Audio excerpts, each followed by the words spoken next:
I try to talk to them about what is colonialism, how do we interact with it, how do we engage with it, and how do we combat it. This video is about 45 seconds long, has been making the rounds. It's from a recent TED Talk. This is a teacher, and no joke about this, it's unclear to me whether this is a dude or a chick or a little bit of both, who knows, explaining a bit of something about colonial violence and really directing it at the people in the crowd. Enjoy.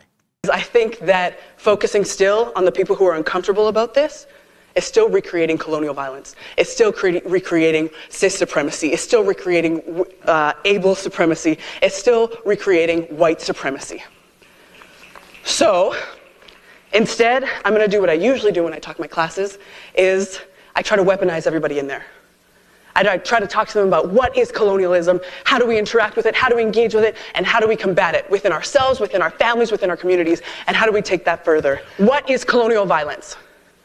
And it's something that is really easy to frame in the past. It's something that's really easy to frame as something that we don't participate in, but really, colonial violence is sitting in these seats right now and being comfortable.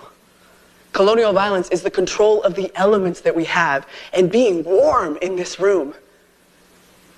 All right. The reason I wanted to show you this clip, because we're going to connect it to some other stuff, but this general notion that people show up to TED Talks, in the day, back in the day, you would show up to a TED Talk and you would learn about something. You might learn about what the frontier of AI is, how that's about to change us. Or you might learn about new ways that people can get off drugs, or new therapies, or all sorts of stuff, new ways of thinking about building civilizations and cities and all this stuff.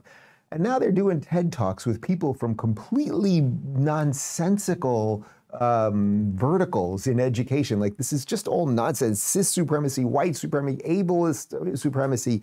And then they go there, and I think they pay usually to go to a TED Talk to have someone, it's a guy or a girl, it doesn't matter, tell them that they're basically white supremacists because they're sitting there comfortably in their chairs.